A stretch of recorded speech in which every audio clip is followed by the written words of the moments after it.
I'm pretty confident that you'll have a sort of working understanding of what anxiety is and what it means.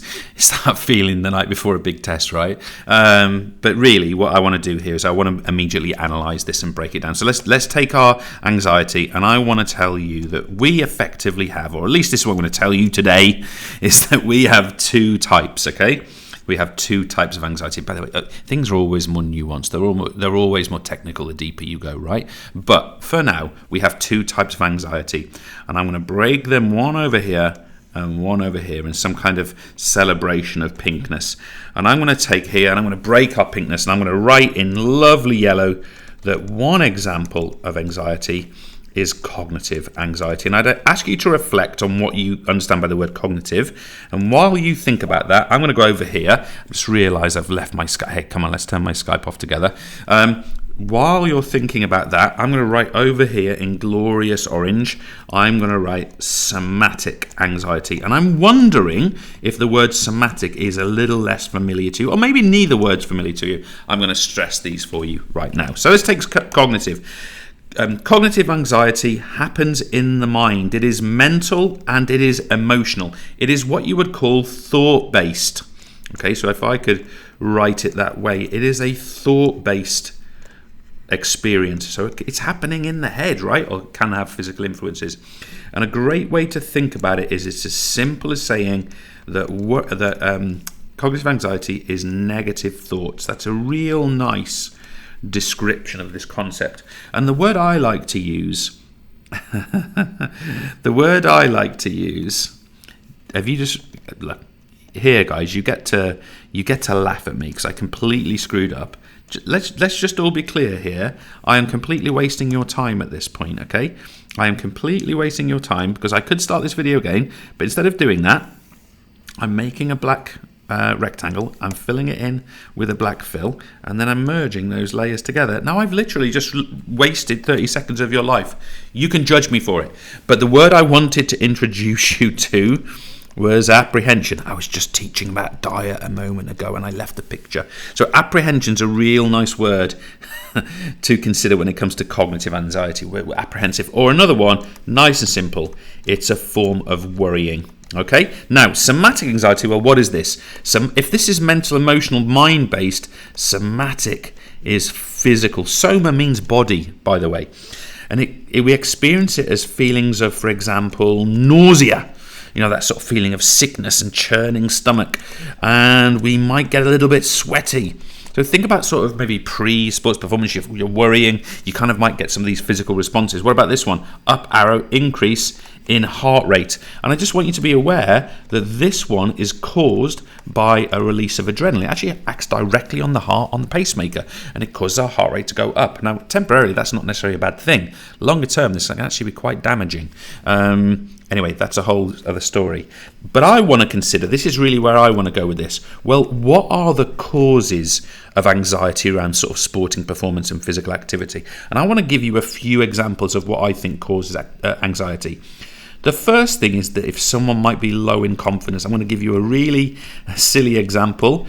I'm pretty confident when it comes to like games-based performance. Someone puts a tennis racket in my hand, or a rugby ball, or a football, or a golf club. You know, I'm not the best, but you know, I know I can give it a right good go.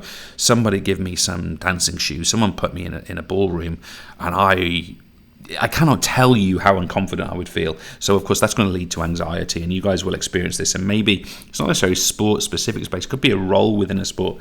What about if I've recently been injured? Okay, you may have experienced this yourself. You've broken something, you've torn something, you've strained something, whatever it happens to be, and you come back and it bothers you, it worries you. That could be a cause. Another really good example would be poor preparation, you know, whether that's tactical or physical or whether it's psychological. If you don't feel prepared for a particular competition scenario, you might become anxious. This one's a really interesting one. What about a mismatch of challenge? What about if you are in an environment and you're playing against an opponent, or running or swimming or whatever happens to be against an opponent, and you don't feel like you compete, they're stronger than you, or they're bigger than you, or they're faster than you, or they've got a history of beating you, whatever it happens, that mismatch of challenge can lead to anxiety potentially. A couple of others I want to talk about, it's actually last one. I want to talk about this one. What about having the wrong goals? What if you are judging yourself purely by whether you win or lose rather than your performance standard and improvement, a gain, growth, these sort of things? If we've got the wrong goals, if we've got very outcome-based goals, it can lead to anxiety, and therefore a blend of goal setting is important. Now, what I want to finish off with, guys, is I want to focus on relaxation techniques. If we are feeling, maybe around performance, if we are feeling anxious, we are getting sweaty, if we are getting kind of nauseous and we're worrying and we've got negative thoughts, what can we do? Well, the first example I'm going to give you is a process of mental rehearsal. Okay, now I want to be clear, mental rehearsal in most cases is going to be a performance-based experience. All right, now it's a process of visualization, which I'm going to come back to in a second, and it's normally performance-based. So someone can kind of picture themselves in the stressful environment. You know, maybe you're a rugby player and you have to mentally rehearse a penalty kick in your mind that could decide a big cup final, something like that. People that go through those things psychologically in preparation seem to cope better with stress when it happens in reality. And there's an interesting point here. I was reading recently that there is a strong belief that imagined reality and actual reality are indistinguishable to the human mind. Just reflect on that a second. I should say to the subconscious. So your subconscious, that bit that you can't control, it doesn't know the difference between things you imagine and things that are real. Now that makes this a very powerful structure, because if you then imagine success, if you put yourself through the most challenging situation psychologically, mental rehearsal, and you come through it in your kind of imagined state, then of course your subconscious is going to internalize that. It's going to become an actual experience. A couple of other points I want to make to you. Visualization, which will feel like something very, very similar to you. The only thing I would say about visualization, guys, it is a form of mental rehearsal, is a form of visualization, but of course this does not necessarily need to be performance-based. It could be relaxation based. For example, you could just, I don't want to quote a daft film, but it could just be going to one's happy place, right? Go into a feeling, a space of relaxation and visualizing that space. I don't know why I think about this, but being in the summer and being in a warm environment in total relaxation could be the thing that we're picturing to bring our levels down, I suppose. And finally, guys, I'm not going to get into centering and the mechanisms of deep breathing. I'm simply going to name it with you.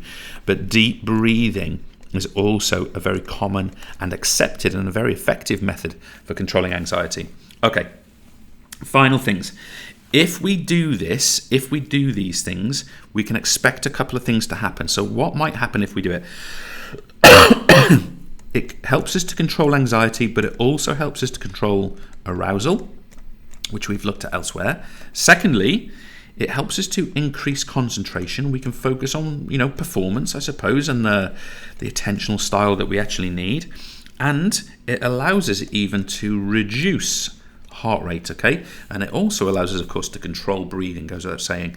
So that's some nice stuff for you there, guys. Anxiety, cognitive and somatic, causes of it, and relaxation techniques. Thanks.